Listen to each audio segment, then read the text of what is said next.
যদি আপনার ভোটার তালিকা থেকে নাম বাতিল হয়ে যায় তাহলে আতঙ্কিত হবার কোনো দরকারই নেই। যদি আপনি দুটি কাগজ রেডি করতে পারেন, হ্যাঁ, চাই আপনার জন্ম 1987 আগে হোক অথবা 1987 পর, আপনি যদি বিপদে পড়তে না চেয়ে থাকেন, যদি ডি ভোটার হতে না ইচ্ছুক হয়ে থাকেন, তাহলে আজকের ইনফরমেশনটি সম্পূর্ণ আপনারই জন্য।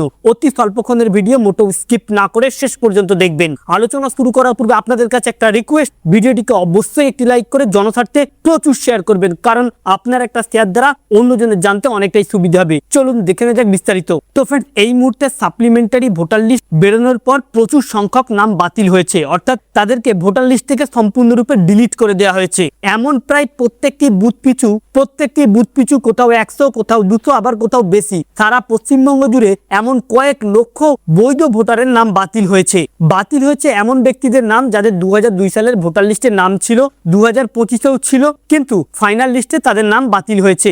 আবার বাতিল এমনও ব্যক্তির হয়েছে যাদের বাবা মা 2002 সালের ভোটার লিস্টে নাম রয়েছে, অথচ তারা SIR ফর্ম ফিল আপ করেছিল বাবা মার ডকুমেন্ট দিয়ে, আন্ডার অ্যাডজুডিকশন থাকার পরে তাদের নাম বাতিল করে দেওয়া হয়েছে। আবার এমন অনেকজনের নাম বাতিল হয়েছে যাদের 1987 আগে জন্ম, কোনো ক্রমে 2002 সালের ভোটার লিস্টে নাম ছিল না, অথচ ডকুমেন্ট দিয়ে তারা ফর্ম ফিল আপ করে, সঠিক ডকুমেন্ট দিয়ে তারা ফর্ম ফিল আপ করেছিল, এ সত্ত্বেও আন্ডার অ্যাডজুডিকশন থেকে সাপ্লিমেন্টারি ভোটার লিস্ট থেকে সরাসরি নাম বাতিল হয়েছে।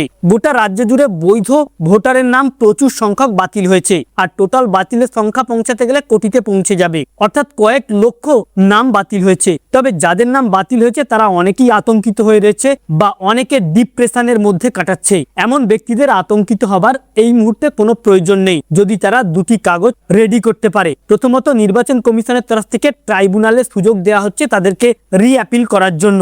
এই রিঅ্যাপিলে যদি দুটি কাগজ আপনি সঠিকভাবে আপলোড করতে পারেন, তাহলে আবার আপনি ভোট দেওয়ার সুযোগ পাবেন, আবার আপনার ভোটার লিস্টে নাম চলে আসবে। হ্যাঁ, মূলত আপনাদের জানেনই, যাদের এই মুহূর্তে ভোটার লিস্ট থেকে নাম বাতিল হয়েছে তাদের আবেদন শুরু হয়ে গিয়েছে। এই আবেদনটা খুব বুঝে শুনে করতে হবে। এই আবেদনের ভিত্তিতেই আপনার ডকুমেন্ট আবার খতিয়ে দেখবে। প্রথমত, যাদের 2002 সালের ভোটার লিস্টে নাম ছিল, 2025-এও নাম ছিল, কিন্তু 2002 এর নামে মিস্টেক ছিল বা স্পেলিং গন্ডগোল ছিল, 2025-এ সেটা ঠিক করেছিল, এমন যে সকল ব্যক্তিদের নামগুলি বাতিল হয়েছে তারা 2002 সালের ভোটার লিস্ট এবং তারা যে নামটি সংশোধন করেছিল, যে ডকুমেন্টের ভিত্তিতে নাম সংশোধন করেছিল, সেই ডকুমেন্ট এবং বাবা মায়ের যে ডকুমেন্ট রয়েছে সেই ডকুমেন্ট বা সেই কাগজগুলি রেডি রেখে ট্রাইব্যুনালে আবেদন করার সময় উপযুক্ত কারণটা সঠিকভাবে উল্লেখ করবেন। সেখানে পরিষ্কার লিখবেন, আমার 2002 সালে এই পার্টে এই অংশতে এই নাম্বারে নাম ছিল, এই নামটি ছিল, অর্থাৎ যে ভুল নামটি ছিল, এবং 2025-এ সেটি কারেকশন হয়ে এই নাম এসেছে। 2025-এ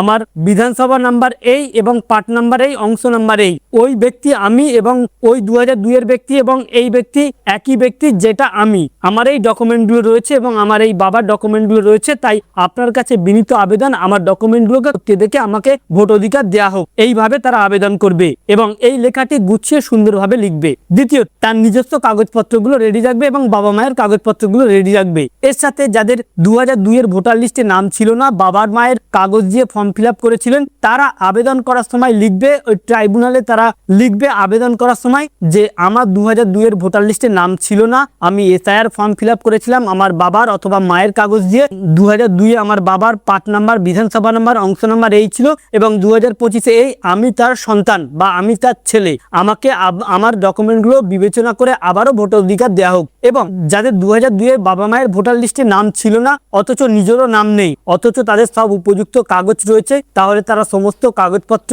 দিয়ে তারা একটা আবেদন লিখবে যে আমি এই তারিখে জন্ম, আমার এই তারিখে আমি এইখানের বৈধ ভোটার, আমার বাবা মা মারা গিয়েছিল বা তাদের মারা যাবার এই ডকুমেন্ট রয়েছে, ডেথ সার্টিফিকেট রয়েছে, এবং আমার দাদুর নাম রয়েছে, আমার দাদুর নাম এই, বা আমার আর অন্য কোনো সম্পর্ক নাম রয়েছে এই, আমি এই অংশে থাকি বা এই অংশে দীর্ঘদিন ধরে স্থায়ী বাসিন্দা, আমি বৈধ ভোটার, আমাকে আমার ডকুমেন্টগুলো খতিয়ে দেখা হোক। তবে সবের ক্ষেত্রে কিন্তু দুটি কাগজ লাগবে। এক, বাবা মায়ের উপযুক্ত কাগজপত্রগুলো রেডি রাখবেন, অর্থাৎ আপনার বাবা অথবা মার উপযুক্ত কাগজ, তারা যে পশ্চিমবঙ্গের স্থায়ী বাসিন্দা ছিল সেই কাগজ রেডি রাখবেন, এবং আপনি যে তাদের সন্তান এমন সরকারি কাগজপত্রগুলো আপনি রেডি রাখবেন। যদি আপনার 1987 পরে জন্ম হয়ে থাকে তাহলে আপনাকে মাধ্যমিক সার্টিফিকেট বা সরকারি কোনো কাগজপত্র যেখানে আপনার বাবার নাম অথবা মায়ের মায়ের নাম উল্লেখ রয়েছে। যদি আপনার 2002 এর পরে জন্ম হয়ে থাকে তাহলে আপনার জন্ম সার্টিফিকেট অথবা আপনার মাধ্যমিক সার্টিফিকেট, পাসপোর্ট, এই কাগজপত্রগুলো আপনি রেডি রাখবেন।